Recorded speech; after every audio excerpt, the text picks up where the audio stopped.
Hello and welcome to this evening's discussion around the Paranagama report, and in particular its second mandate.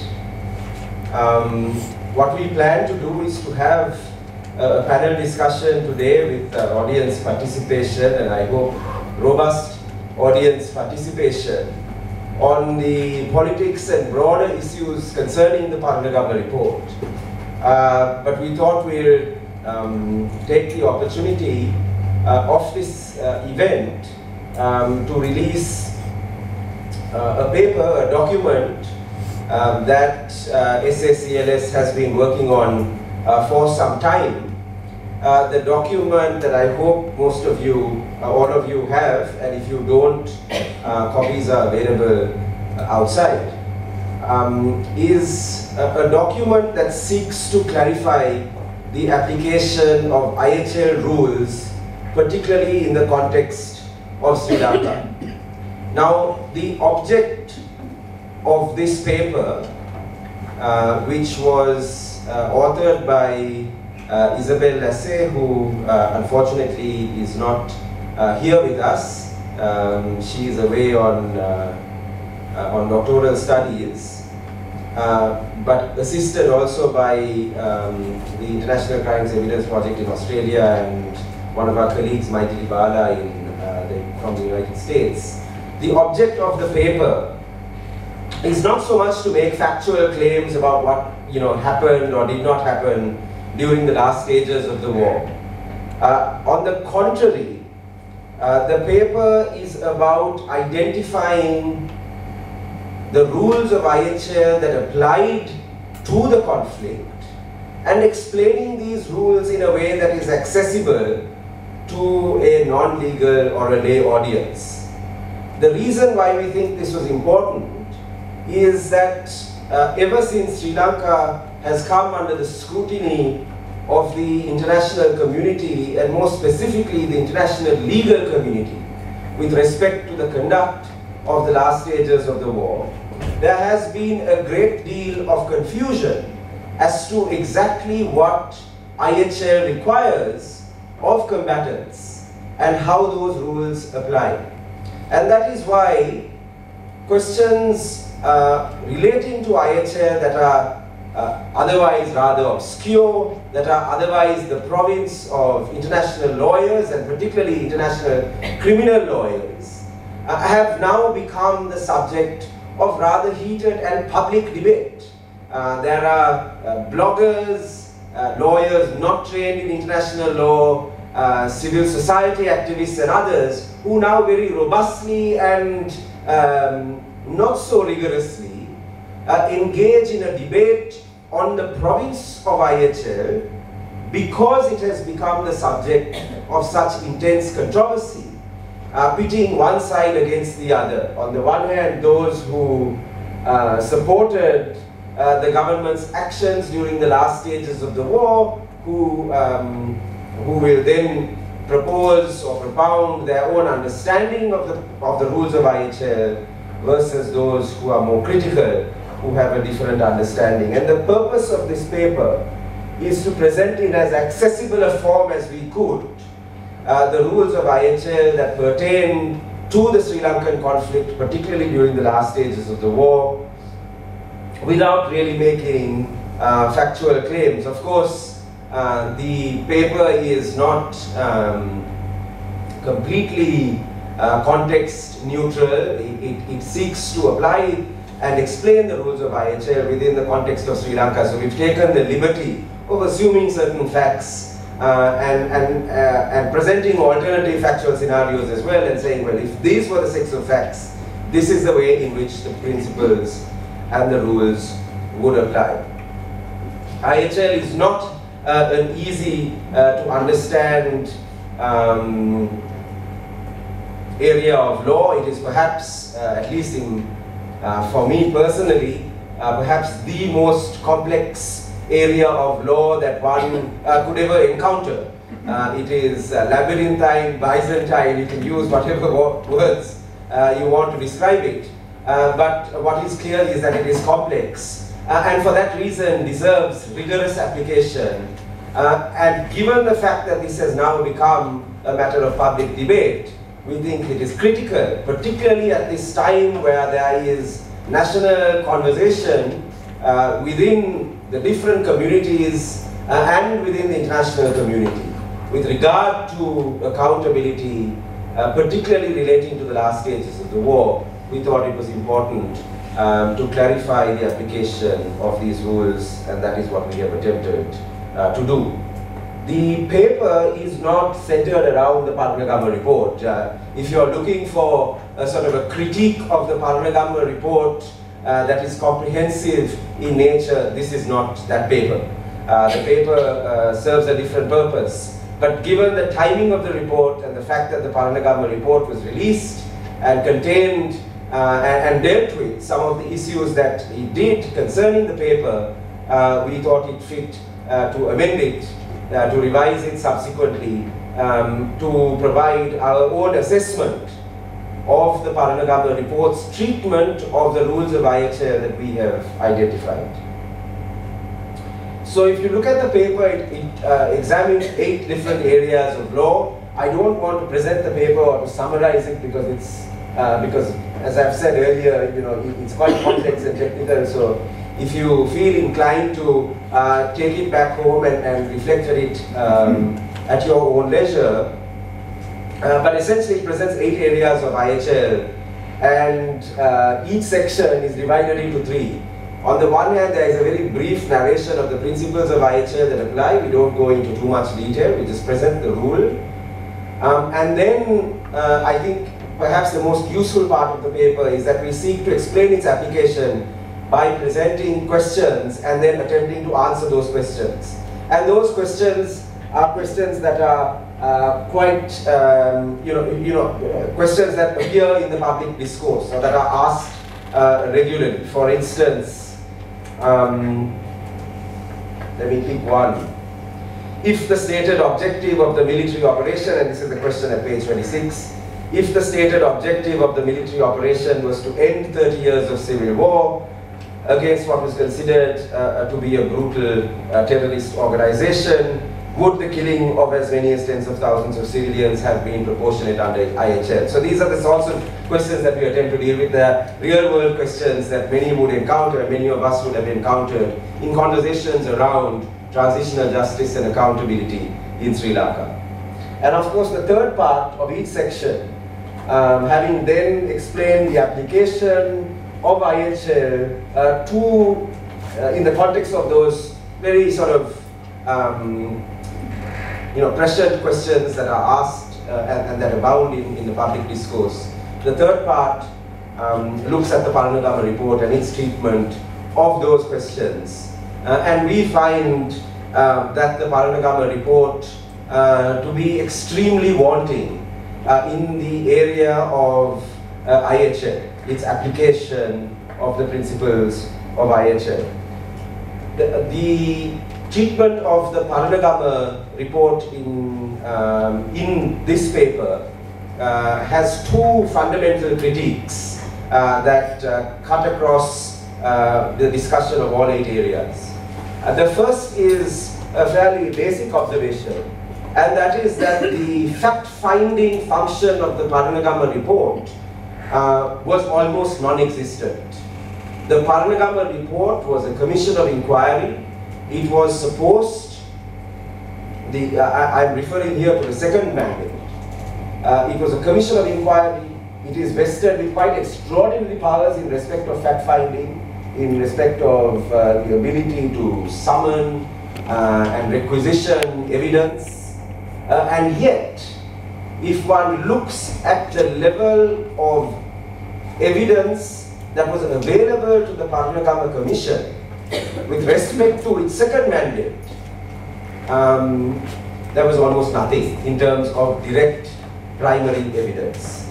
In fact, the only time witnesses are mentioned in the Paranagama report is not with respect to questions of IHL directly, but with respect to the disappearance of individuals, which relates really to its first mandate, that relating to missing persons, and not with respect to its mandate pertaining to the conduct of parties during the last stages of the war.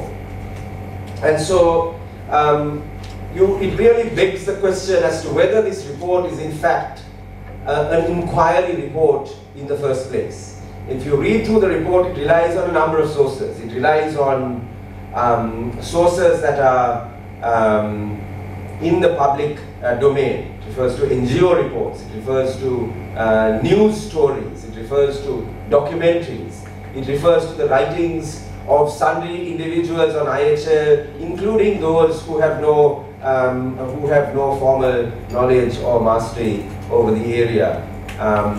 And so, it relies on a number of different sources. What it doesn't do is rely on witnesses. Witnesses that it should have had access to, witnesses who it was empowered to hear. And this raises a series of really fundamental questions, I think, with respect to accountability in Sri Lanka. Why is it that the reports, why is it that the work of international bodies, such as the OISL, which heard the testimony of hundreds of individuals and was able to then reflect on that testimony, something that happened outside of the country, and why is it that bodies that exist within the country and that are set up within make no attempt to interview witnesses with access to information with respect to the last stages of the war?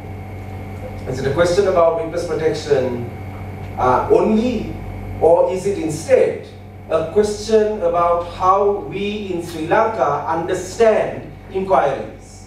And I think that may be something that perhaps we could reflect on in the course of the panel discussion as well. The second critique of the Paranagama report is that it fails to apply IHL properly in one respect in particular. And that is perhaps related to the lack of any fact-finding with respect to its second mandate, with direct fact-finding, instead relying on secondary sources and public sources. And that is that the principles of IHL require the conduct of commanders and the conduct of combatants to be judged on an attack-by-attack basis. This is fundamental to IHL. What is an attack? Well, an attack has been defined sometimes to mean the shelling or the bombing of one particular target, or it could mean the coordinated targeting of a number of different targets. The most extensive understanding of the idea of an attack in international criminal law jurisprudence extends to a campaign that went on for a couple of days with respect to very specific targets. That is what IHL applies to. That is the subject of IHL. You look at that particular attack, the commander in charge of that particular attack, and then there are a number of rules that apply and constrain the actions of that commander. The rules relating to proportionality, the rules relating to distinction, the rules relating to the duty to take precautions, and so on. And there are a number, and the paper deals with that.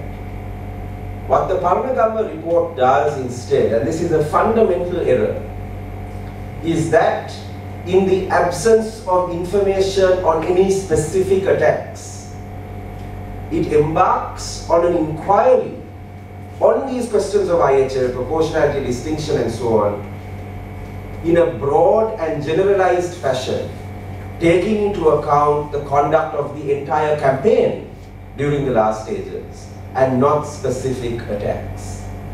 And it does so quite brazenly.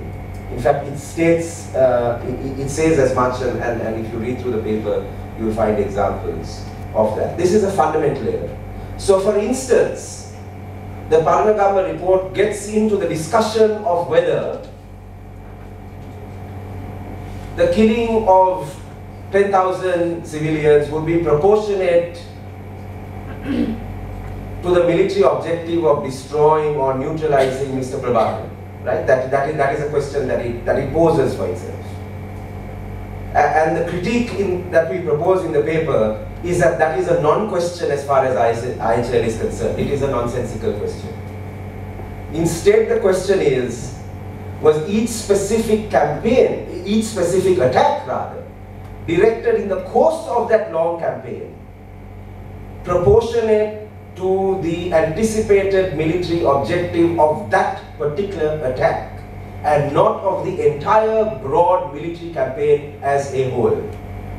And as a consequence of this failure, the Paranagama report gets into a number of discussions that are entirely extraneous to IHL. The one I just mentioned, the question of, is 30,000 proportionate to, the saving of 300,000, or is 30,000 proportionate to saving the entire country? That's not a question. That's not a question that is meaningful insofar as IHL is concerned. Another question that the Paranagama report gets into is, who is really to blame for what happened during the last stages of the war? Who is to blame? Who has the most blame? Is it the LTT that chucked civilians within an area and subjected them to great harm, didn't allow them to escape? Or was it those who shared into that area with whatever objective in mind? Again, that is not a question that IHL is concerned with. IHL is not concerned with the question of who is to blame. IHL is instead concerned with the question of whether combatants followed the rules.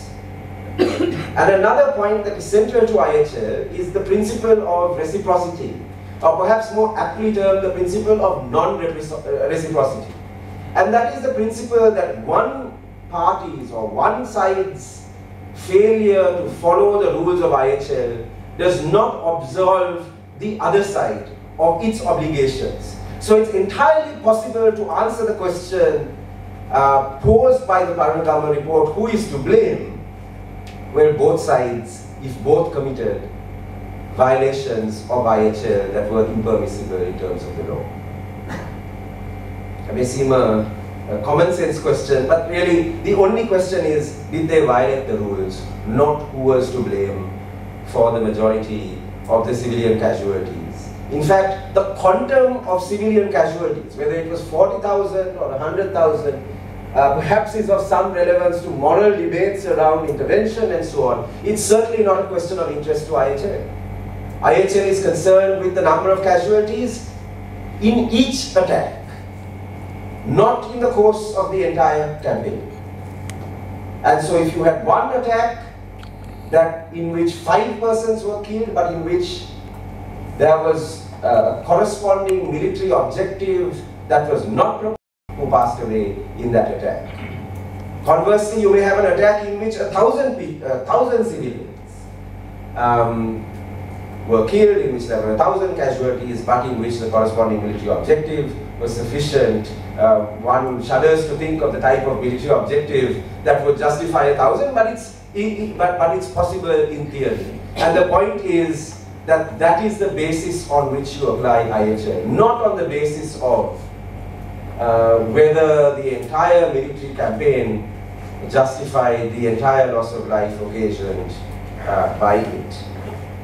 And so, let me leave you with those two thoughts. One, the problem with the IHL, with the Paranagama report being its complete failure to do any substantive fact-finding, despite the presence of thousands of potential witnesses who could bear testimony to those facts. And secondly, complete distortion of the principles of IHL by embarking on very generalized conversations with respect to the principles of proportionality and distinction, without in fact performing the kind of attack by attack analysis that is expected of those who analyze IHL. That's a brief sort of introduction to the paper. What we'll do now is that we'll move into a brief period of discussion. What we'll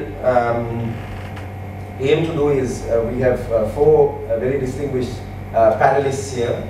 Dr. Mario Gomez, the Executive Director of the International Center for Ethnic Studies and a transitional justice expert amongst other things. Dr. Kalana Senaratne, who teaches international law at the universities of Peradeniya and Colombo. Aruni Jayakody, who is a senior researcher at the South Asian Center for Legal Studies. Aruni is an international lawyer and will reflect on questions of amnesty and the Paranagama report's treatment of questions of amnesty and the duty to prosecute. And of course, Dharshia Bastians, an award-winning journalist who all of us, I'm sure, have read and enjoyed her writing. Thank you, Niran, for asking me to speak about the politics of the Paranagama report.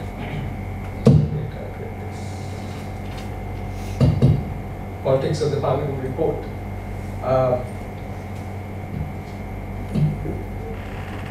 Because I think, in my view, the question of accountability is largely a question of politics, or it's a political question. In an ideal world, perhaps this question ought to be a question about the peoples, about their demands and concerns. But we are not living in an ideal world, and therefore accountability to me is largely a political question which has to be managed. There are struggles, there are fights, people kill each other, and then what do? You need to manage the implications, the consequences of all that. That accountability is a political issue, is not something that we learned just yesterday, but it is a lesson that we perhaps relearned recently, not because of what the government did, not only because of what the government did, not only because of the approach that was adopted on the question of accountability by groups such as the LTTE, but because this was a lesson that was taught to us by the international community in particular.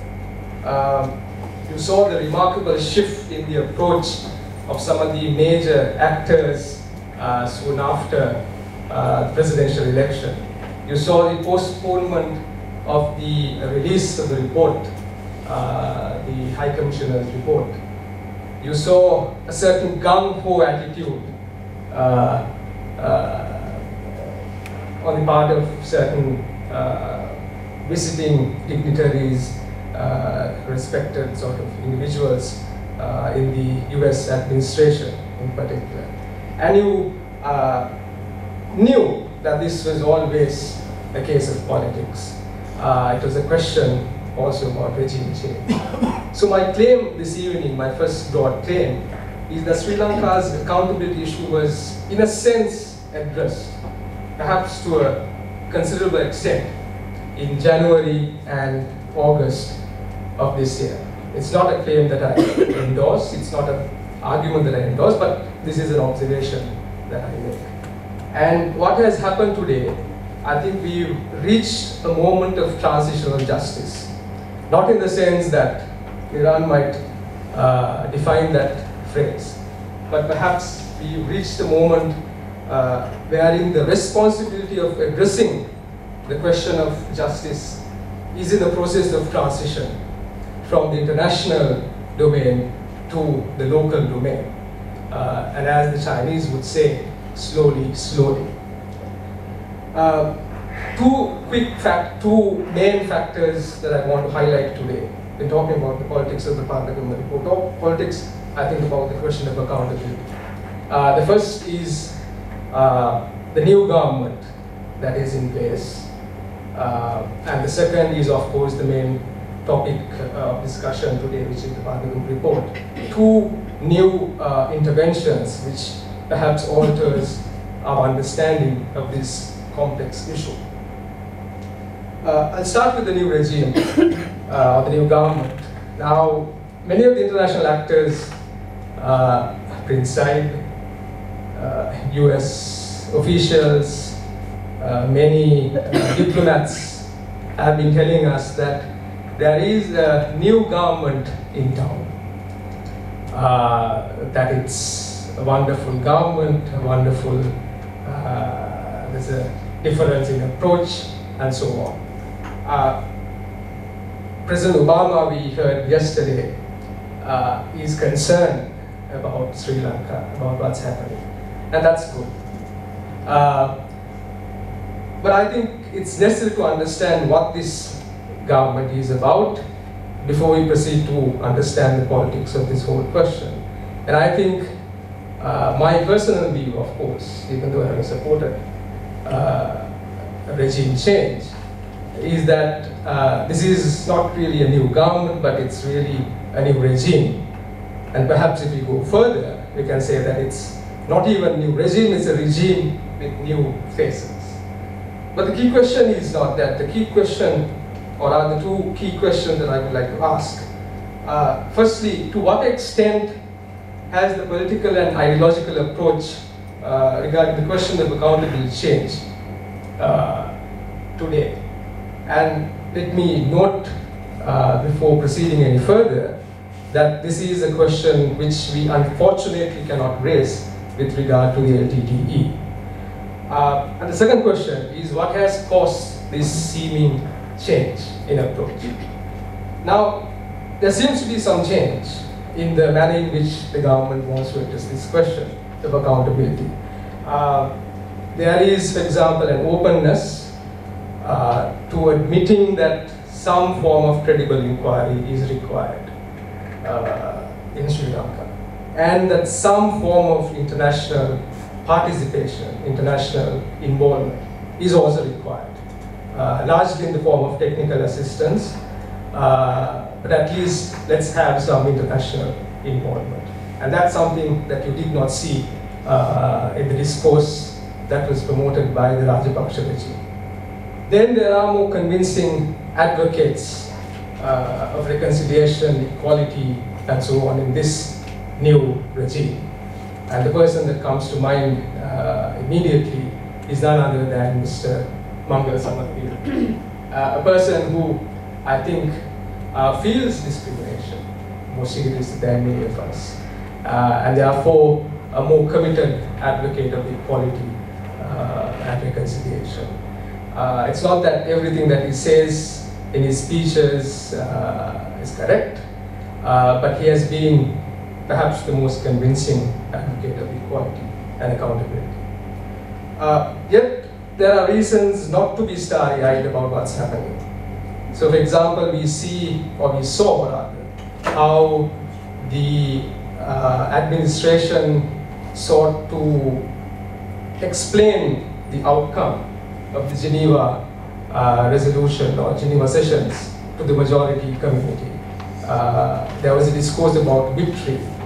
President Sirisena goes to New York, he snatches a victory from Geneva and comes back, and the celebration of it. Then we also saw how the respective segments in Sri Lankan society were sought to be briefed on what happened in Geneva.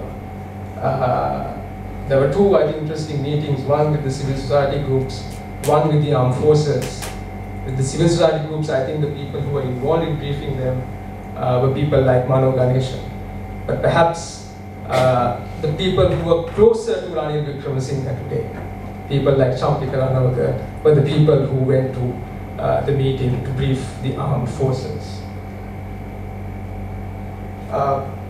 Then there is the complex question of ideology of the politicians. Are we really convinced that this is a different ideology? Take, for example, Ranil Wickramasinghe had his speech that he made in Parliament. He's perhaps one of the most misunderstood political characters in Sri Lanka.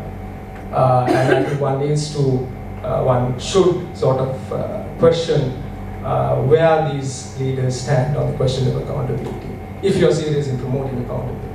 And then there is the hybrid character, not of the proposed mechanism, but of the government itself.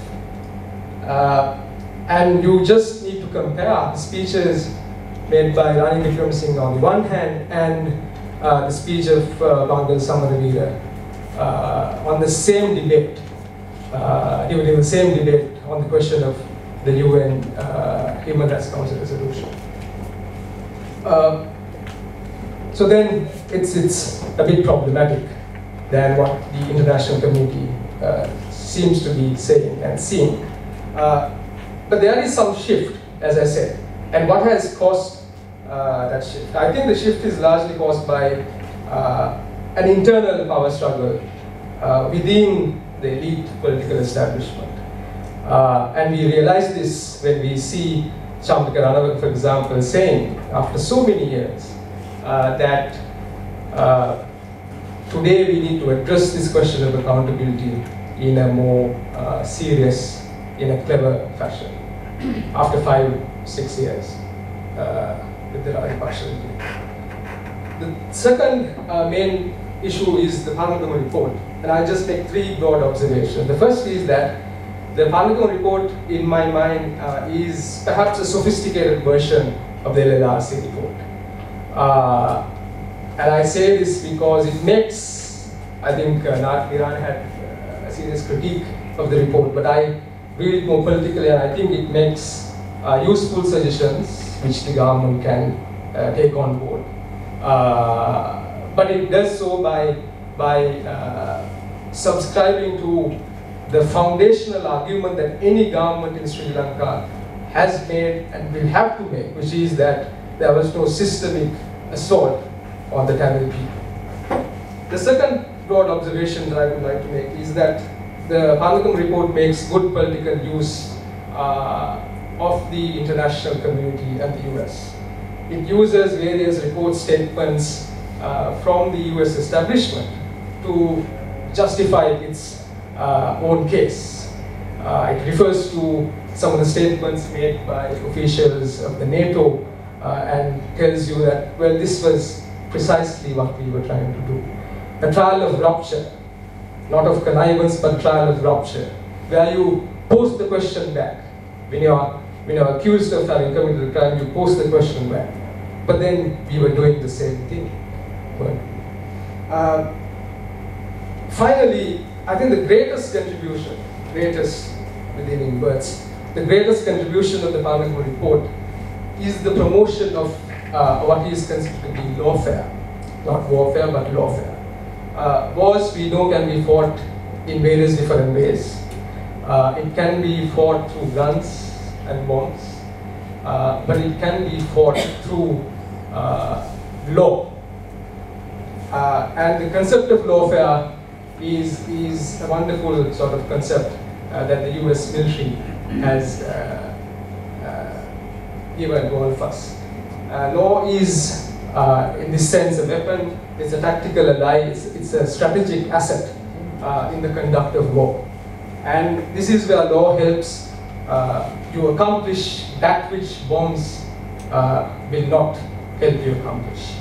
And this particular lawfare aspect, I think, applies to both parties, both the Sinhala side as well as the Tibetan side. And what's the main contribution of lawfare? And I just leave in 3 or 4 aspects. First is that lawfare transforms war into a battle between international lawyers. From now on, the debate is about how many crimes were committed by the Sri Lankan government forces, how many crimes were committed by the LTT. It's about whether Jeffrey Robertson was correct, or whether Einstein or Christopher Greenwood was correct. It's about the correct way of killing civilians and the not so correct way of killing civilians. The second contribution of lawfare is that lawfare helps to add legitimacy to the respective claims that we make. And this, I think, applies to both sides. For the Tamil people in particular, and this sounds quite racist, I'm not someone who says that I'm not racist and then go on to say something racist. Maybe I'm racist, I don't know, maybe I'm confirmed racist. But I think after 30 years of struggle lawfare, the intervention of good lawyers, the making of good legal arguments has helped the Tamil community to add legitimacy. Their claims are legitimate, but it adds legitimacy. And it has helped them to project themselves as the only serious victim in this war, and that international justice is behind them. But international justice, international law is generally behind everybody, and that's the problem. So therefore, lawfare also helps the other side, the Sinhalese or the Sri Lankan government, to make a better case regarding the just war concept. They help, the international legal arguments help the Sri Lankan government to justify in better language perhaps all the attacks that were committed, even the excesses. So therefore, lawfare has that dubious aspect. And then in the process, after many years, what you will find coming out is that lawfare will result in the parties losing their imagined identities. They come to, they start their campaigns after a war. The Tamil people, for example, imagine that they were the victims. And then when you engage in this legal argument over and over again, suddenly you will find that after some years, the Tamil people will begin to sound like the people who were asking for revenge. And the Sinhalese would suddenly sound like those who are ready to talk about peace, sit down and talk about peace. And therefore, lawfare has this interesting aspect or interesting way in which an old struggle between the Sinhalese and the Tamil people can be transformed now into a struggle between the Dharshia report on the one hand and the Paranagama report on the other. Finally, ultimately, what does all this do? I think lawfare helps us perhaps to lose our sense of moral, ethical responsibility. Things we do, the reports that we write, the articles that we publish, the international legal arguments that we make, all seem extremely important and pertinent. But perhaps sometimes we know that somehow this is not really the whole case. Thank you very much. Thank you, Kalana, for those rather sobering remarks. Perhaps we can have a happier view expressed next, but I think we'll now hear from Dharshia. Dharshia will address us on the way in which the Paranagama report has been received by the media and in the way in which it has been understood more broadly by the communities in Sri Lanka. Okay, so to start off, this is also a self-critical sort of observation, and I have to say that I have not done any kind of broad academic research on how the media has reported the Paranagama report.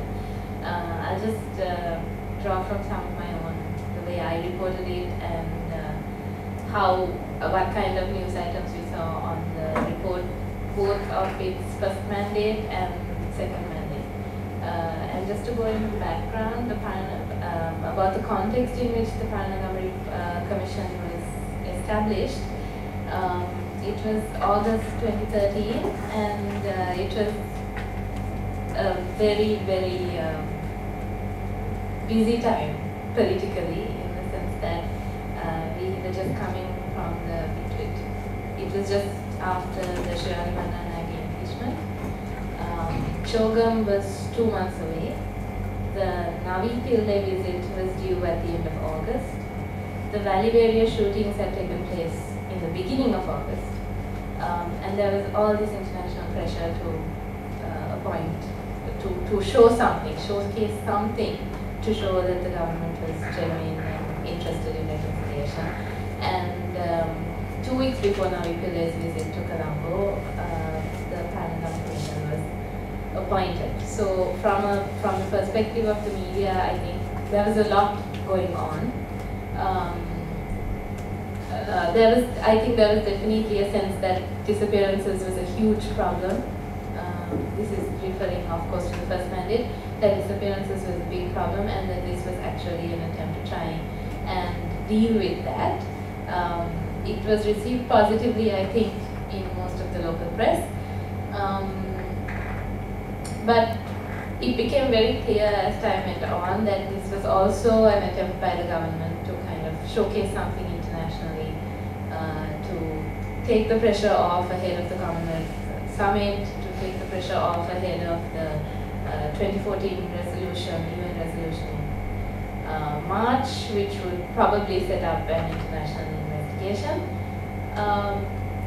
And when it came to reporting it, I think the media was essentially looking at it as another commission, another LLRC, another place where people came with testimony, another thing that would just go nowhere, in a sense. It also posed certain problems because the commission was sitting not in Colombo but mostly in the north and east. Newspapers have serious resource problems, and I know that from personal experience. They find it very difficult to spare journalists who can go for 4 or 5 days to the north or to the east. They don't have the vehicles, they don't have the money, so it's a problem. Whereas the LLRC testimony and sittings was much better covered, I think, because of the fact that the sittings were in Colombo. Apart from that, there was also a kind of there has been for some time, since the end of the war, because of the way the reporting occurred during the war, a sense that in newsrooms, I think in most newsrooms, that human rights issues are really things that don't need to be prominently addressed, that don't need to be on front pages of newspapers, that victim stories don't need to be told in quite that way, that the sound bites are enough, that the government propaganda is enough, that what Maxwell Paranagama says at a press briefing should be enough to cover the story. So that was essentially, I think, what was going on with the first mandate of the Paranagama Commission, and then we were after the UN resolution of 2014, there was in July the extension of the Paranagama mandate, which I think, I honestly don't think much of the local press really understood the consequences of the meaning of that second mandate. For instance, I don't think any newspaper, any local newspaper, reported it until some days later, reported that story of that extended mandate as the government launching a sort of a counter-domestic inquiry on the back of the UN resolution that had set up the OHCHR investigation. I don't think that nuance was understood by the local media. It was just, in fact, I think it was mostly reported that the Disappearances Commission had got 3 new advisors. So similarly, the role of the advisors and the reasons for why they were picked to be on the commission, I don't think got enough media play, was not understood very well. I think the Sunday Times covered the way that these experts were paid, and I think in one of my articles I raised the problems associated with these 3 particular experts, that was Sir Desmond de Silva, Sir Geoffrey Nice, and Dr. David Crane. That there were reasons, although these people on the face of it looked like good international war crimes prosecutors who could really who could be independent, who were going to give this commission some sort of credibility. In fact, there was so much, and I think everybody here knows and understands that the closer scrutiny of who they were and what their records had been prove that they were in fact the government's hires to do the counter brief to the OHCHR report, or some kind of defense, a government defense. And that was how, when we spoke to people within the administration, it was that this was the legal opinion, that the government had failed to properly, adequately clarify what had gone on during the final stages of the war in a legal way, in a way that nobody could dispute internationally, and that they needed credible people who would make a case for them. And I think that Sir Desmond and the other two experts were essentially hired to do just that. And criticism of that has come later on. But when it comes to how the media actually saw that, I don't think that there was any kind of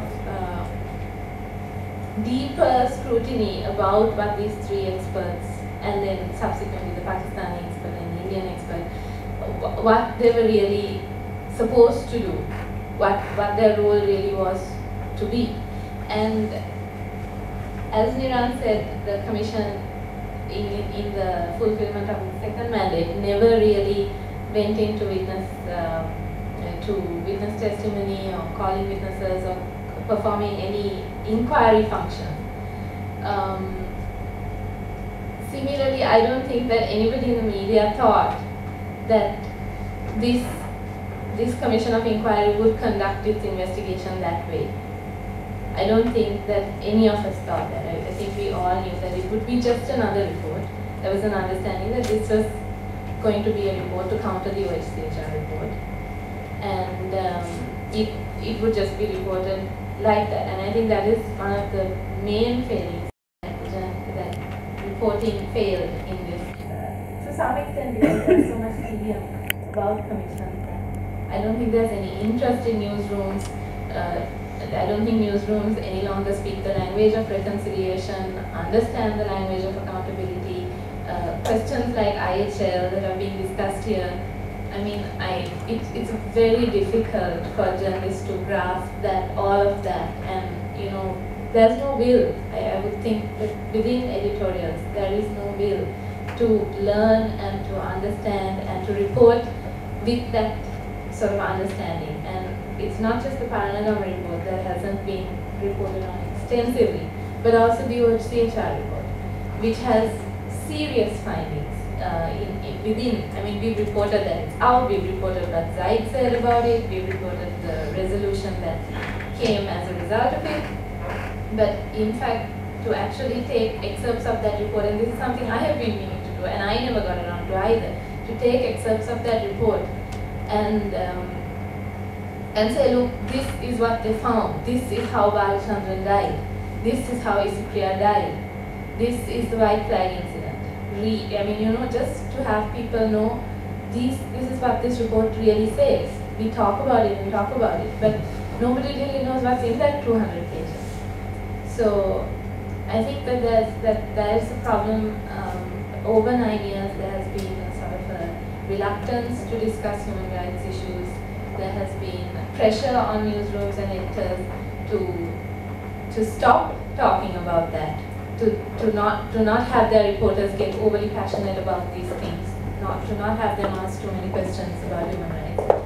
And I think that in all of these cases we have really succumbed.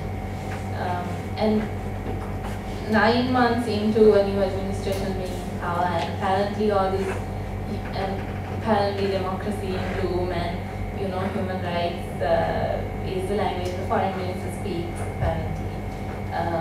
But I don't think that this has filtered down to the newsroom. I think that mindsets haven't changed in editorials. I think editors are still more likely to tell reporters, we are not interested in these Western values. Human rights is something the US is pushing on us. Human rights is nothing to do with Sri Lanka. That it doesn't matter to Sri Lankans. And that is something we do hear from our editors. I have heard it countless times. And I have colleagues who have been repeatedly dissuaded from going north, reporting on issues, reporting on the Paranagama sittings, because it's just not something that editors are interested in. Those are not the stories they're interested in telling. For 9 years, they were probably pressured, and there was a sort of a self-censorship, and we had internalized those controls that they had imposed on us. But I think going forward also there hasn't been any kind of attempt to relearn and even any attempt on the part of the government to reschool journalists in whatever freedoms that they now have access to. Just to take an example, the Prime Minister in a meeting with the editors after the High Commissioner's recommendation for the hybrid code told editors to stop using the word hybrid. And I didn't even realize that until I was told we cannot use this word in a headline. So it is not as if they have made any attempt to make us feel like these issues are worth reporting on, can be reported on, we need robust discussions on. There is an attempt to control the discourse even now. Thanks, Dharshia. I mean, that was sobering, but it was also very perceptive, and it's a point of view that some of us in civil society don't hear often, and it was remarkable to sort of hear that side of the story, to reflect on it. There's a lot to digest. Next, we will hear a short presentation from Aruni. Aruni will perhaps just flag exactly what the Paranagama report did, and then also talk about one of the aspects of the Paranagama report that hasn't got a lot of attention, and that is the Paranagama report's treatment of the question of amnesty. It's an interesting report in the sense that there is a duality in the way in which it deals with the question of IHL. On the one hand, there is what I critique, the sort of justification of the battle strategy as a whole, but then the acknowledgement that there were and were very likely individual violations that amounted to war crimes and perhaps even crimes against humanity, which the Paranagama report refers to. So there is that duality on the one hand. And then with respect to what ought to be done about these violations, there is another duality. On the one hand, a series of recommendations about the need for a judge-led inquiry, very positive things to say about a hybrid court, for instance, and then this discussion on amnesty, where it suggests that amnesty is a possible course under international law, and casts into question whether in fact there is a duty to prosecute on the state. So hand it over to Aruni. Certainly, Kalana is very right that the report takes lawfare to next level in terms of the content of the report.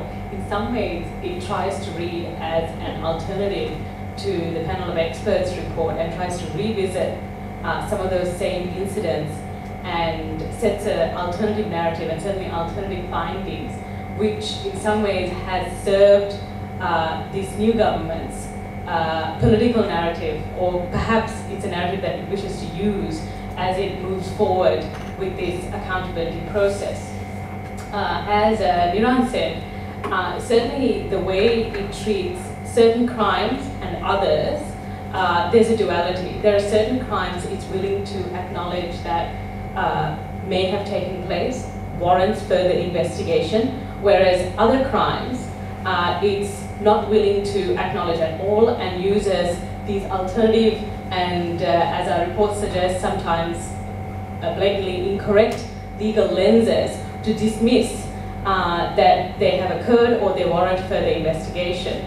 In particular, you can see sort of conduct of individual actors, individual security agents, perhaps worthy of further investigation and prosecution. Certain incidents, for example, relating to torture, enforced disappearances, the white flag incidents, things that can't be as easily attributed to overall military strategy are discussed and presented as, yes, these are certainly credible, could be credible and warrant further investigation. For example, the Channel 4 video footage, which was initially very much dismissed, is treated in this report as warranting further investigation. It's not that the report, like Niran suggested, conducted its own fact-finding or even conducted its own separate forensic analysis. It relies on the forensic conclusions made by the Special Rapporteur on Extrajudicial Killings and the other verifications made by other international experts. But it's willing to say, yes, we agree that these forensic conclusions were made by credible experts. In that instance, it's credible. But other instances that other NGOs and the UN report has, including the panel of experts report, which it often refers to, for examples, in relation to shelling and conduct of hostilities in the no-fire zones, it's willing to sort of dismiss wholeheartedly and not attribute fault to the overall military strategy of the government, of the military in the last stages of the war.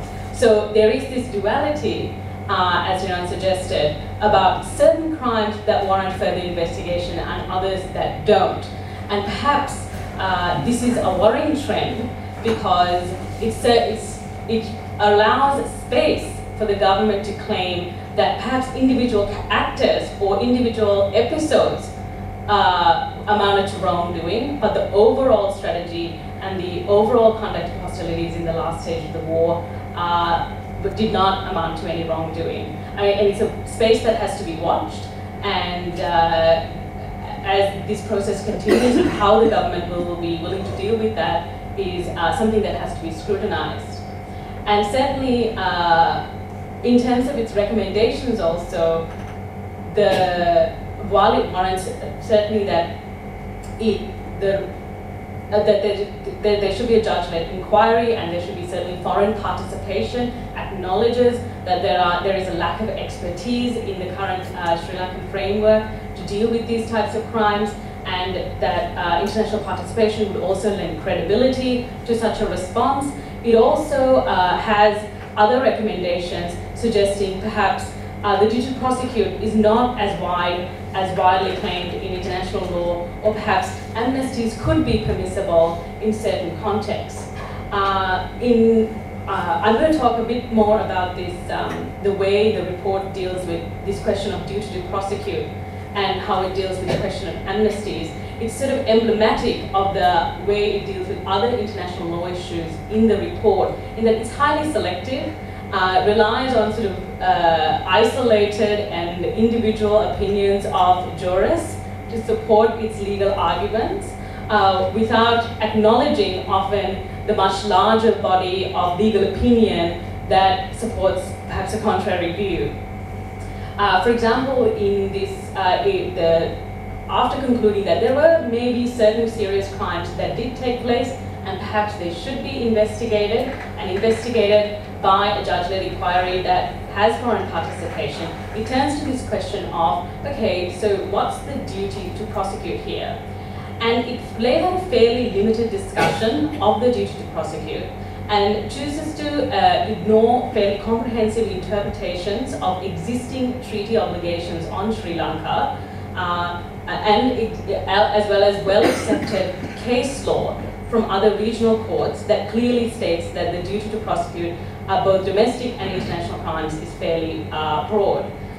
In particular, it tries to argue that the duty to prosecute has not yet crystallized as an international customary norm, and that the treaty obligations on the duty to prosecute are inconsistent. And in doing so, once again, it doesn't go to the human rights treaty mechanisms that authoritatively interpret these treaty obligations. Rather, the report relies on two individual professors. It also tries to rely on very selective state practice to argue that perhaps the duty to prosecute is not as wide as commonly understood under international law. It also tries to seek to misquote some very well-known documents to suggest that sometimes political considerations need to play a role in making decisions about the duty to prosecute. For example, it quotes directly from the Secretary General's guidance note on transitional justice from 2010, and it quotes a sentence to say, transitional justice processes don't operate in a political vacuum, and the UN must be fully aware of the political context and the potential implications of transitional justice mechanisms. However, if you actually look at the guidance note, the very next line in the report states that UN supports accountability, justice and reconciliation at all times. And the question for the UN is never whether to pursue accountability and justice, but rather when and how. So it also fails to selectively highlight several statements from the Secretary General trying to suggest that perhaps the duty to prosecute is not as wide. It fails to note a number of instances by the Security Council as well as the Secretary General that has consistently maintained that amnesty cannot be granted for international crimes under international law. In particular, when discussing the obligations on Sri Lanka, the report ignores some very clear and very real obligations on Sri Lanka from treaties that it's a party to, particularly under the ICCPR, which Sri Lanka is a party to. The Human Rights Committee, under its General Comment 31, has outlined a very broad obligation on the duty to investigate and prosecute. It particularly asks state parties to fully investigate, and that the failure to bring perpetrators to justice raises a separate breach of the covenant.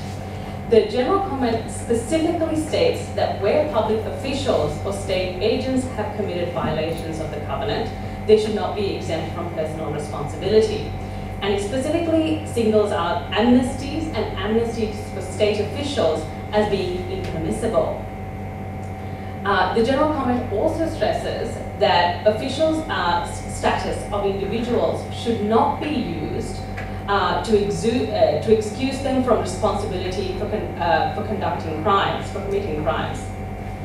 Similarly, other treaty law which Sri Lanka is a party to, such as the Convention Against Torture, clearly imposes a duty not only to prosecute and investigate and prosecute, but also to punish.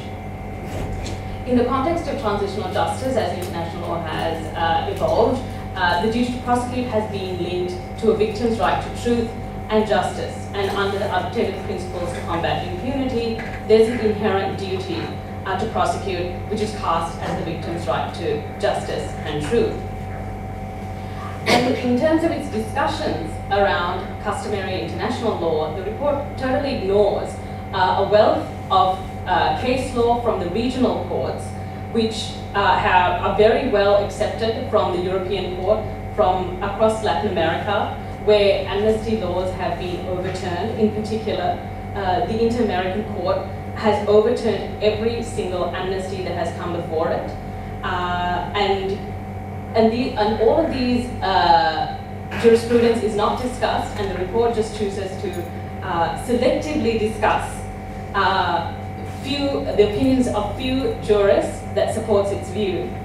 Then it goes to the question, having established that the duty to prosecute is not as wide, when in fact it is wide, and under human rights principles, every violation, every crime under ICCPR, both domestic crimes and international crimes, attract a duty on the state to provide a remedy. It seeks to ask, are amnesties illegal? And once again, it chooses to rely on fairly selective reading of existing international law provisions. Particularly, it seeks to rely on a provision in the additional protocols, which asks that at the end of hostilities, state parties grant the broadest possible amnesties to persons. Now, this provision, ICRC has come out with its own interpretation, as well as the Inter-American Commission, as well as a number of eminent jurists to suggest that this provision, when you look at the drafting history of this provision, was never meant to allow states to grant amnesties for international humanitarian law. Rather, it was to grant amnesties for people who have been detained or punished for merely participating in the conduct of hostilities. But this alternative explanation is never mentioned in this report. Since I'm just going to briefly sort of conclude with other than this legally raising this idea of amnesty, there's a whole other sort of arguments about the political arguments in favor of amnesty. In most other countries, and the way amnesty is currently being discussed in other parts of the world, amnesty is sometimes seen as desirable where there is an ongoing conflict, where there is a need to bring parties to the table or to get parties to agree to end the conduct of hostilities. This is certainly not the case here. We are no longer in a state of armed conflict. Or alternatively, where there has been a granting of amnesty after a transition has taken place, for example, in Argentina, many years after the military rule ended and civilian democratic governments were elected, the government enacted 2 amnesty laws, which were subsequently repealed. But the initial reason for enacting these amnesty laws was that even though there had been a subsequent civilian democratic government, the military cast a dark shadow over the civilian government, and there were 2 efforts at coups. So certainly, once again, this sort of argument is certainly not being made in Sri Lanka today, that we are facing threats from spoilers or an alternative institution that's threatening the democratic process. Alternatively, which this is the more common argument that has been made here, that perhaps we could have a more holistic truth-telling process if we could include perpetrators and perpetrator accounts in a truth-telling process. First of all, I think this is sort of a misunderstanding of truth-telling. There has been a number of truth-telling processes across the world, especially in Latin America, in Chile, in Peru, in Argentina, that has succeeded in telling the truth about the nature and pattern of violations and decisively setting a narrative about what took place without resorting to amnesty and largely just focusing on victim statements and victim accounts.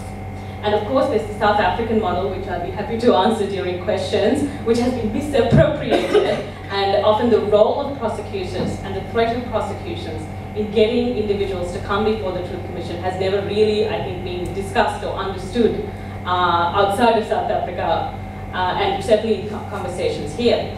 But finally, I think the other political reason that sometimes amnesty is raised in Sri Lanka is that perhaps if you have an amnesty now, it could raise some political capital for the transitional justice process.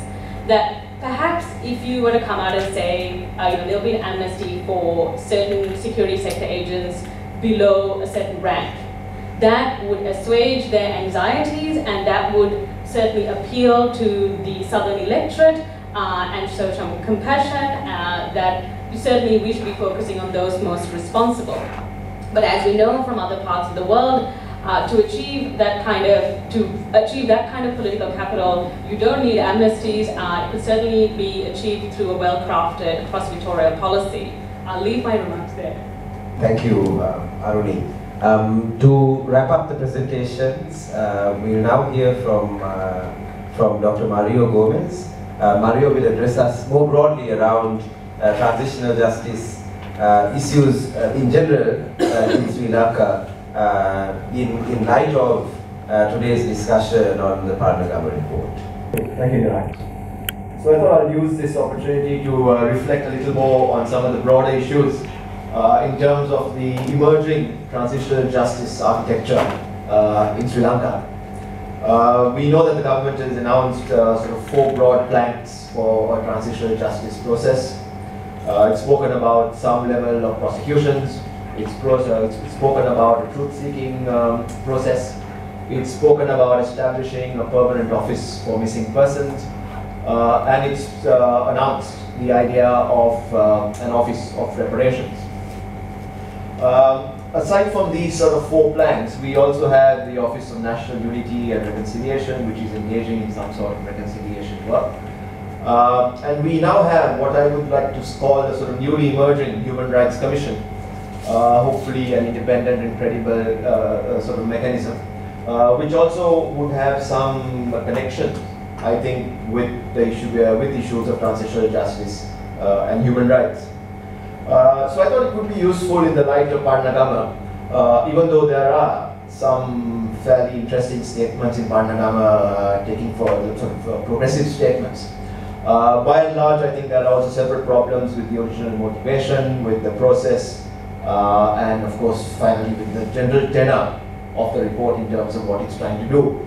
And so given that we have now an opportunity to look at a new architecture in terms of transitional justice, I would like to suggest that maybe our role really should be to try and fill these gaps, these holes. The government has announced very broad contours of a TJ architecture. What can we as civil society and the media do in terms of trying to strengthen and fill these sort of broad contours? One of the issues, of course, relates to the relationship between the truth-seeking process and any special chamber for prosecution. If you do have a credible truth-seeking process and you do generate some amount of victim testimony and some amount of stories, how does that feed into a sort of prosecution process? Where is this special chamber going to be located? So is it going to be located in the High Court? Is it going to be located in the Court of Appeal? Is it going to be located separately at some other sort of court? What level of international expertise would be brought into this special prosecutorial mechanism? How could you strengthen capacity of our legal system? Who would be the prosecutor? As Aruni flagged, what sort of prosecutorial policy would you have in terms of deciding which crimes and which perpetrators you would go after? Then you also have the Office of Missing Persons, Permanent Office of Missing Persons, which we've been told is being established in partnership with the ICRC. This comes mainly out of a humanitarian sort of mandate, trying to provide families of the disappeared some knowledge in terms of where their kin were or what exactly has happened to them. And again, so you have the ICRC's own concern that it does not want to share maybe certain types of information. And so again, you have the problem of what is the link between the Office of Missing Persons and the rest of the transitional justice architecture. I think in relation to disappearances, there is also the question of forensic capacity. The ICRC is talking about trying to strengthen forensic capacity in Sri Lanka, both in the short term but also in the long term. And clearly, if you really want this Office of Missing Persons to work effectively, the idea of accompanying it with a fairly strong forensic capacity becomes important. And therefore, how do you build the forensic capacity of Sri Lankans, both in the short term for this particular process, but also in the long term for Sri Lanka?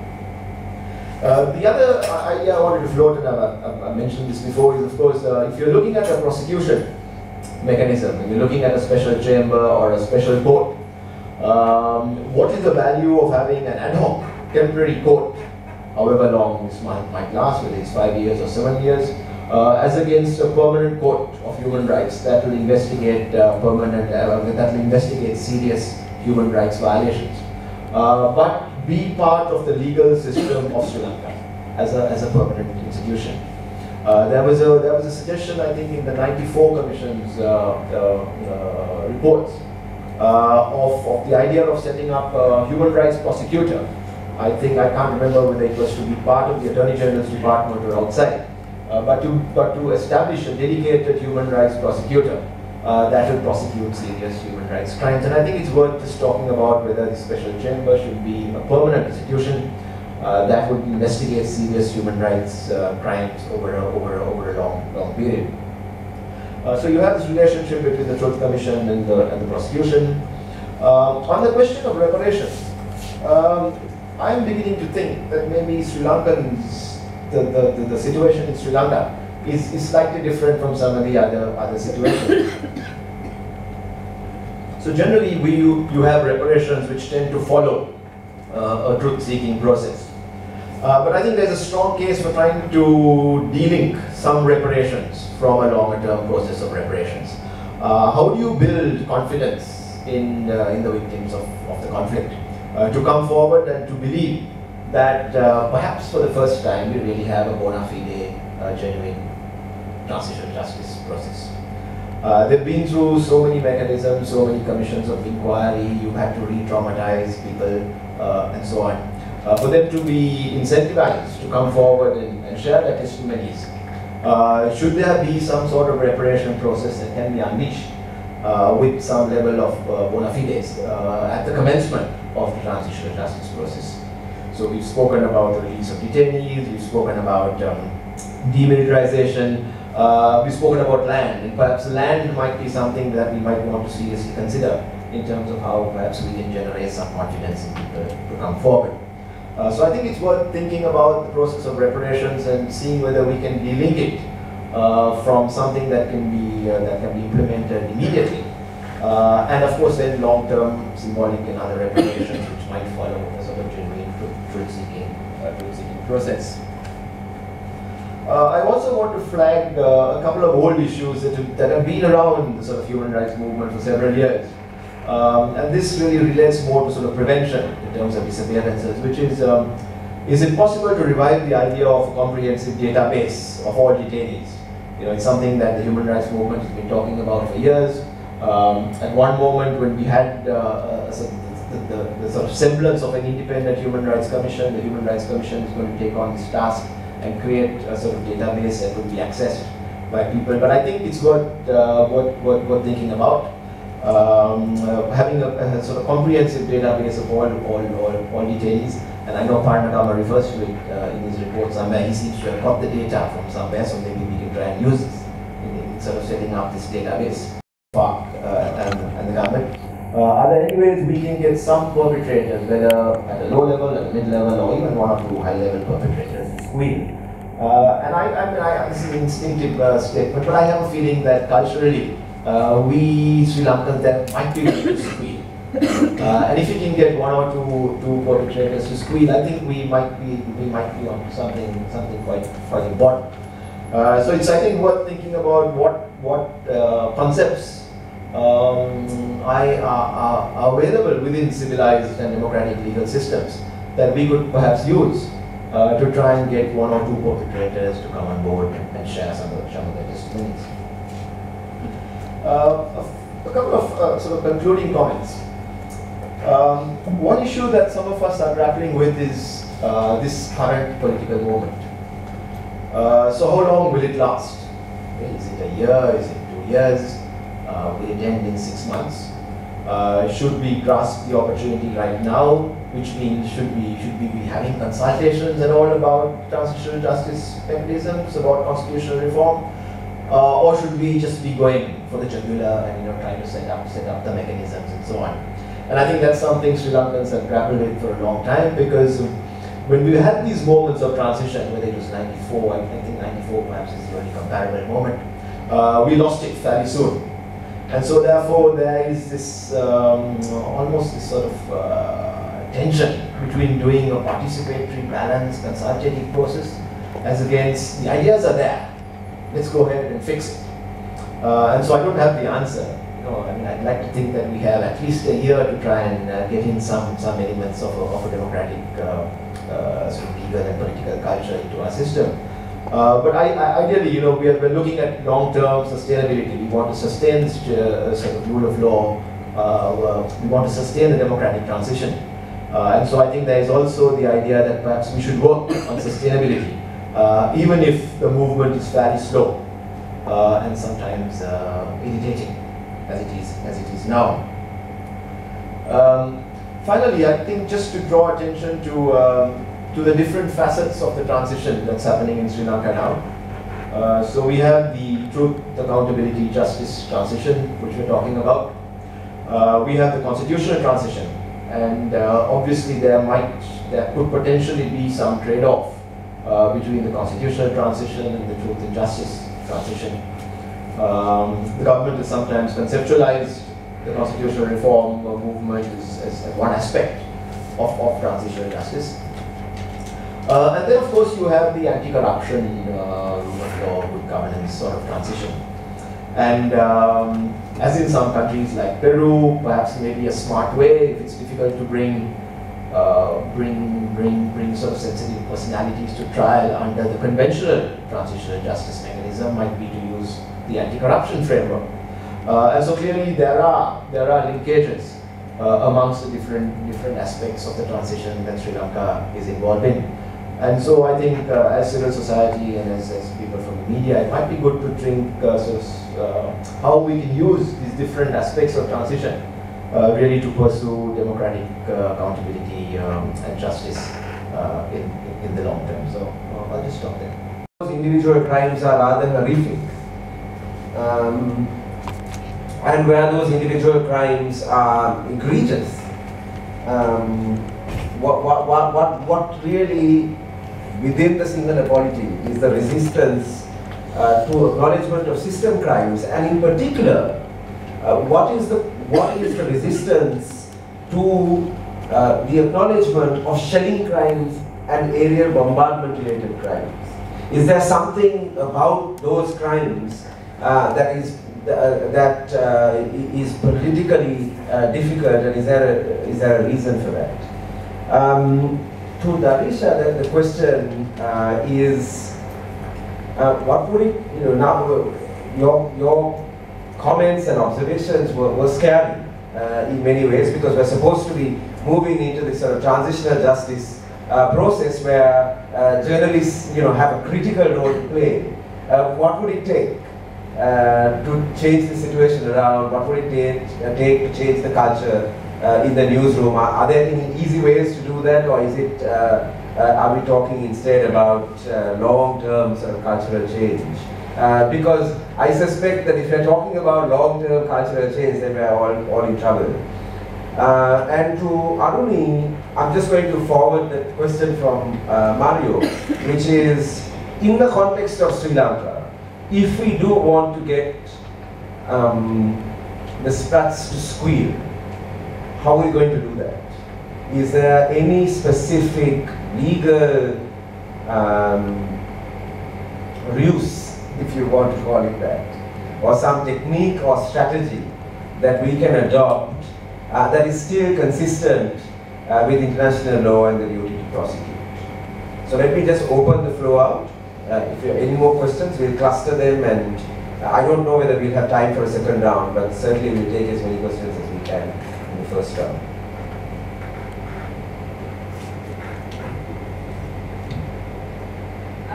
It's more than a question, it's actually a comment, and maybe for the panelists to think about. Just going back to the past commissions, so we're looking at Canada, but also looking at the past commissions. They came about as a result of international pressure, really. The Udalagam Commission, the Lelasi, and the Paranagama Commission. Now we're looking at a whole list of transitional justice mechanisms where the international community is really embracing this government. So what is it to keep the momentum to ensure that whatever has been promised is actually followed through and follows the best practices that we've seen in more recent times? So it's more like what does it take to keep that pressure on the government to deliver on its own promises, but in terms of also making sure these are good mechanisms, not just for the token, let's have a PRC or let's have a special court. The other one really is something that sadly was embraced by the panelists, is the fact that regardless of the commissions and the various initiatives, the victims, the families continuously go before these. And regardless of the politics and the agendas, they go in search of missing loved ones. They go in search of answers. So that role of the victims, where does it come into any future mechanism? How do you make sure that their voices are heard, are captured, and given due respect? So how do you also do that within the mechanisms, but also within the media as well, Darish? I think you raised some very valid questions. Is how do you capture it? Because frankly, we've monitored several commissions. It's only a few who are open continuously. And there is a frustration, and where does it lead to? So how do you actually kind of, within the present debates, how do you address those two issues? The victims' roles and giving due respect, but also keeping pressure on the government.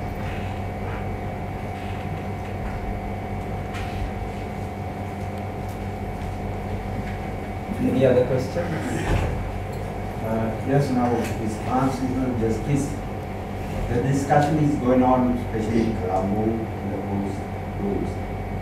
But the victims doesn't feel anything happen. They have the faith in the government because they feel some sort of a freedom where they can move, where they can talk, where they can say anything, but still there are some minor incidents. But since January 8th up to now, they do not feel anything happening today. Because now they are suspicious of the unofficial or unidentified camps where their loved ones could be. Very recently, some email says that a family after 6 years surfaced. And there were some incidents where the people used to come back after 2-3 years. And unfortunately, they don't want to talk, they are afraid of talking.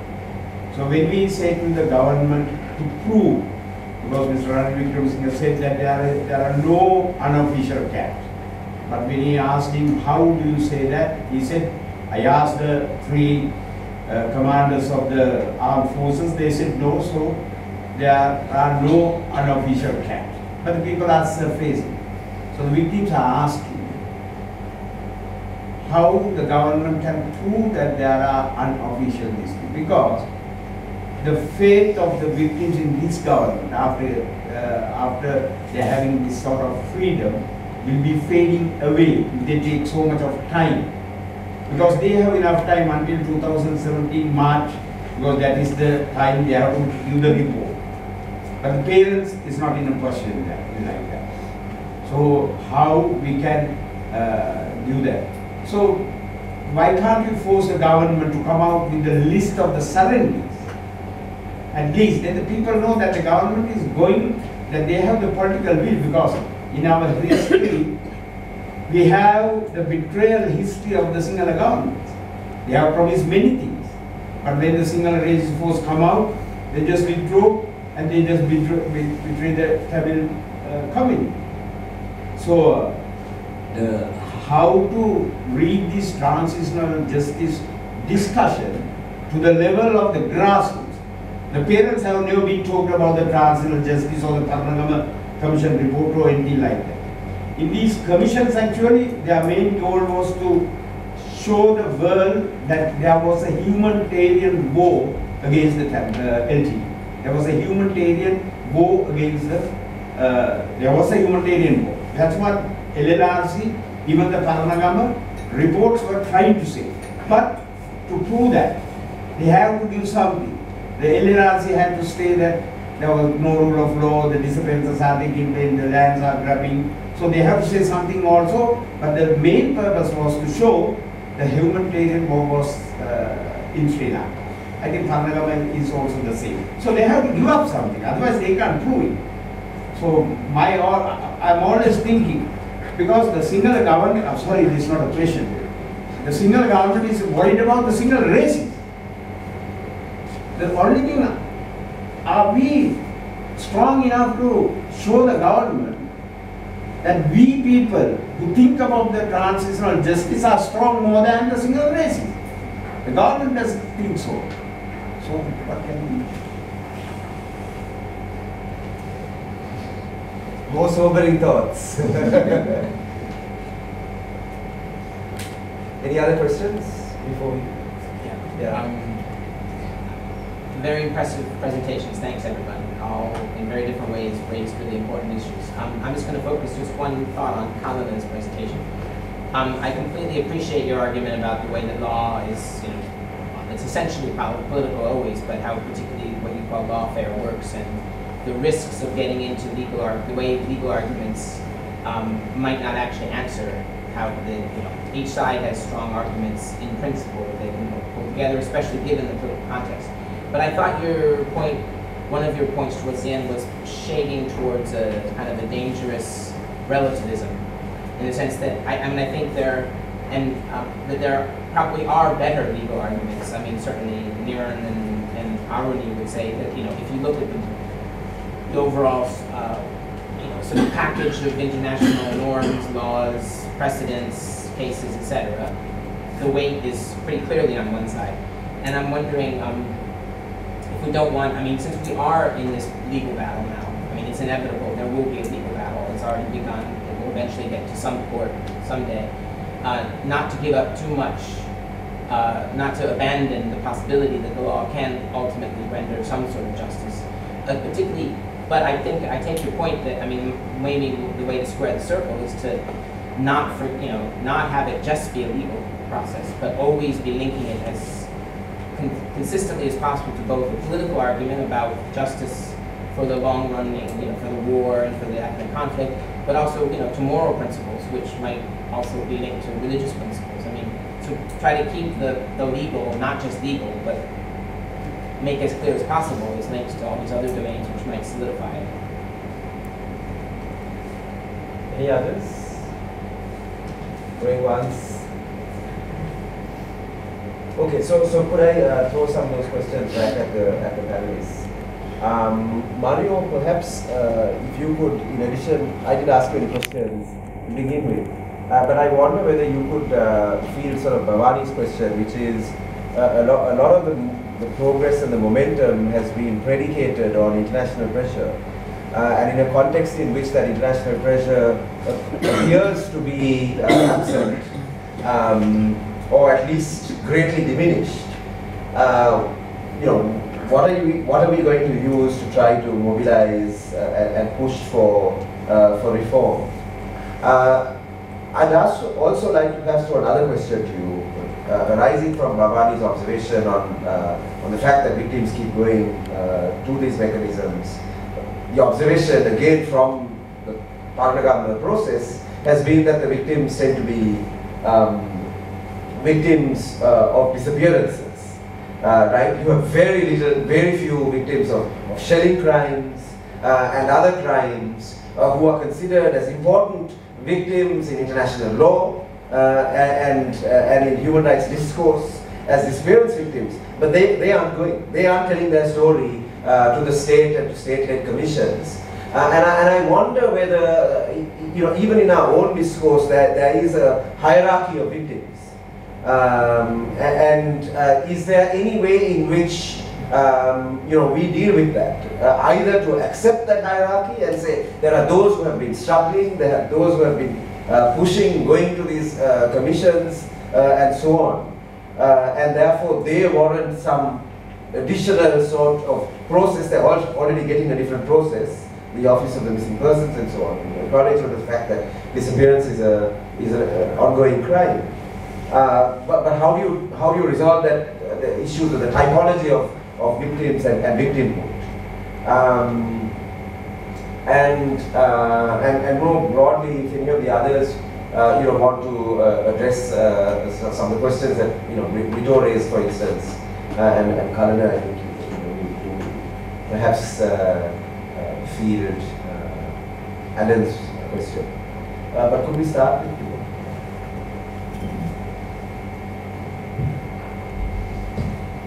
Well, I think on the international pressure, certainly the international community should not relent.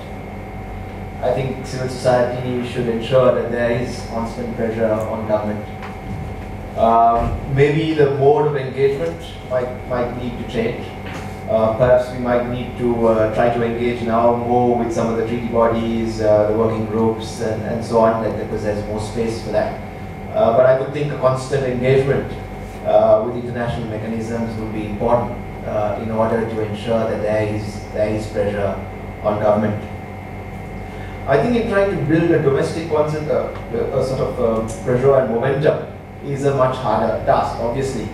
And I'm just thinking out aloud here, I'm just wondering whether there's any way in which we can change the nature of the discourse. I mean, one of the most tragic consequences of the past regime was that the discourse was completely manipulated. There was only one permissible discourse. And now that you have multiple institutions, you have ONUR and you have so many institutions around, is there any way we can change the public discourse that will enable different groups to latch on to something something broader that sort of straddles different religions, maybe Buddhism, Hinduism, Islam, and so on, that might have a sort of stronger sort of echo and resonance with different groups. I know it's hard. I don't have a sort of easy answer to your question. But I think trying to change the nature of the public discourse may be one way in which we can try to build a broader constituency for truth and justice in Sri Lanka. On the victims thing, I think, one of the ethical issues is, of course, re-traumatizing the victims. Okay, so you're asking them to come in again to reveal their testimonies and so on. But I think, hypothetically, should you be able to get either a genuine prosecution mechanism or a truth-seeking process, and you have a few success stories, they have the faith that they're having positive encounters with the Truth Commission, then perhaps that might have a ripple effect, might have a spillover effect, and other people might be willing to come before the Commission and so on and testify, and you might be able to get a sort of broader range of stories. So I would think bona fides, credibility, the personalities on the Commission, are they willing to engage with different groups of people? Is there security when you come and testify? I think all those procedures would certainly generate a process, and if it starts well, then perhaps it can generate a spillover effect, and people might be willing to come before these commissions. On this hierarchy in Iran, it's very problematic. I think if the moment you accept that there are hierarchies of victimhood, I think you're into a sort of problematic area. But clearly there is a hierarchy in the way any prosecutor, for example, chooses how to prosecute sort of series of crimes. There is some discrimination. So how do you ensure that that discrimination is credible, is rational, is based on sound criteria? But to say that certain victims of socio-economic crimes, for example, are less deserving of justice than a victim of disappearances, I think can be a little problematic. So we have to argue that loss of land is perhaps as credible and strong a violation as a loss of your husband. Again, I don't have a clear answer, but I think we can get into a fairly problematic area if we were to try and discriminate between victims.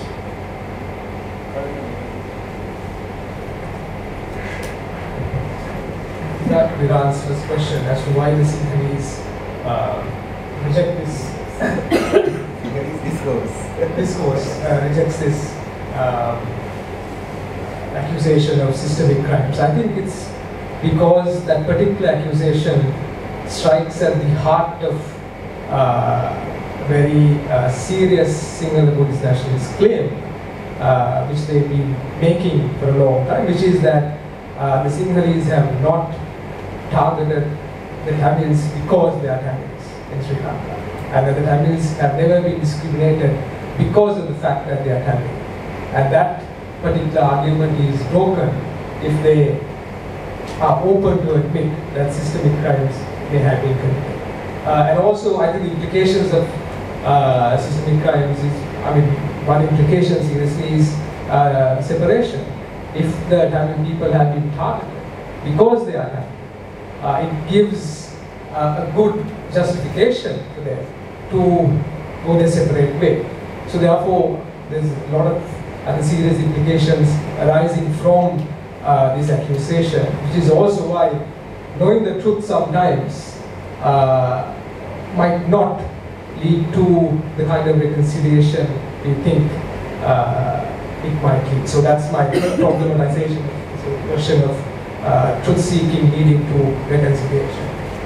And also, why then do we focus on individual crimes? It's because investigating those crimes will help the armed forces to protect and safeguard their good name, which is precisely what politicians also want to do. Regarding Alan's point, certainly, I was just trying to point out the darker sort of underside of this whole international law argument. But one thing that I tend to believe in, I don't believe in too many things, but what I tend to believe in is that the adversarial system, courts or litigation and so on, in a sense could recreate the very problem that we are trying to address. In the sense, the moment you come out of court, you come out as either having won a case or lost a case. And that recreates the victor-loser dichotomy. But that doesn't mean that we should not go to court, or people who are seeking justice should not go to court. It's just that this is perhaps why problems don't get easily resolved. Just like remind people that Kalana is a lawyer. First to answer Mario's question about how could we get low-level or even high-level perpetrator to squeal, I think prosecutors face these dilemmas and challenges in the ordinary course of criminal justice as well. How do you get an informant to tell the truth, to participate in the process? And there are certain tools and armor that they have that they can use, including a plea bargain, a guarantee of non-prosecution, which is not quite the same thing as an amnesty, but that it's critical that a prosecutor, if you're talking about sort of excluding somebody from a criminal justice process, it's important that a prosecutor makes that decision about the quality of the information that you're getting, how useful it could be how useful it would be for a criminal justice process. So certainly I think if we are looking to bring perpetrators and get them to tell their narrative to a truth commission, a prosecutor should be involved, and perhaps certain decisions could be made as to what we do with that incriminating evidence. But also, as Mario alluded to, in countries like Colombia, they are searching for alternatives, or they are experimenting with alternatives to amnesty. For example, they have now, we don't know how this is going to be implemented or how successfully it will be implemented, but they have announced a deal where they have created a special tribunal which will have the ability to deal with perpetrators depending on how they cooperate with that mechanism. For early cooperators that would just come and disclose their criminal conduct in full, and that conduct will be investigated and established, they will be subject to a conviction, but they won't be subject to a prison term. The term will be minimum 5 to 8 years. And they won't have to serve it in prison. There will be restrictions on their freedom, basic liberties, freedom of movement, etc. For perpetrators who cooperate some way into an investigation, they could be subject to a 5 to 8 year prison term. For individuals who don't cooperate at all, they could be subject to a full 20-year prison term. So there are ways to incentivize perpetrators to come forward and tell the truth about their conduct. And certainly, Sri Lanka can think creatively about how to manage these challenges.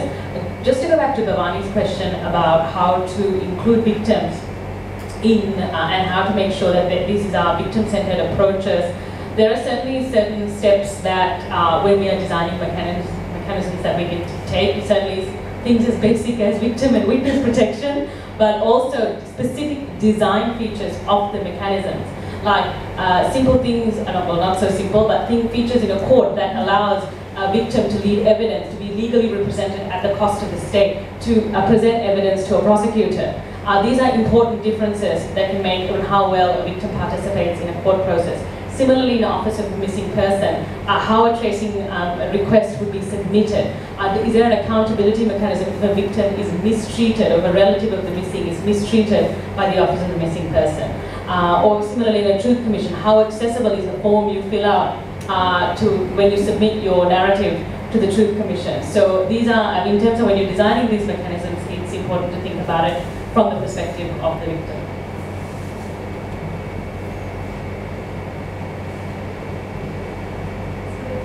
Niran's question, I think if you want quick fix, because politicians created the problem, essentially, this subservient media culture, I think politicians have to fix it, in the sense that some kind of sense has to come to the media from the government, from people in the new government, that they are fully backing this transitional justice mechanism, that that they are fully committed to redress for victims.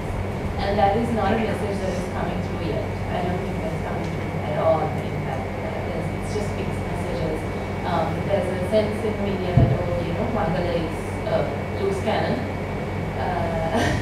And not everybody in the government backs his position. He's too liberal, he's too much of a bleeding heart. So I think that it needs to come from the PM's office, and I think long term, obviously, there has to be some kind of retraining, some kind of, you know, getting more liberal voices into editorials, training young journalists in, you know, giving them this alternate narrative about human rights, not the one they hear from their editors, which is, this is all nonsense, this is all US nonsense. So I think, and journalism has really suffered over the 90s. That's a no-brainer. But even when you look at it from a technical perspective, the College of Journalism has no funding. It's just some skeletal stuff, and if you tell me the names of the lecturers, I don't know them. I don't know them to be journalists. So it's a very, very sad situation. So you can't expect young journalists to have any kind of mentoring system or role models within editorials, because editors have become so jaded, and it has become all about getting copy out. Transitional justice is not a language journalists understand. I don't think it is something they understand. I think it is the perception that this is an international conspiracy to trap Sri Lanka, this is an attempt to undermine the war victory, is very much entrenched in editorials. So long term, I think there needs to be a reschooling, but in the short term, politicians have a big role to play. And Bhavani, to your question about victim stories getting represented better in the media, I think, in Geneva, I remember Amnesty had victims outside, Sri Lankan victims, outside the room where Zaid was holding press conferences. And I think that was really important, because I remember all of the foreign correspondents and all of us, we all included a victim story in our copy, because we were able to talk to those people. They were right there. Journalists are lazy sometimes. They were right there, and it was everybody wanted to talk to them, because it was such a good kind of juxtaposing of the Zaid press conference with what was actually going on the ground. I think that needs to be done more here, and I think that towards that end, again, you have to get the government involved to have them okay that, say it's okay to have those people there, and also for civil society and NGOs to better engage with the media. I know there are a few NGO-friendly media, a few. I'm often accused of being one. But really, there's a great mistrust in editorials of the NGO community, and I think that needs to be addressed. There has to be re-engagement, there has to be some sort of better meeting. They must want to come to your press conferences. They must want to make comments from you and speak to you about what's going on with the ground. That is just not happening right now. So. Thank you for coming, and see you around sometime later.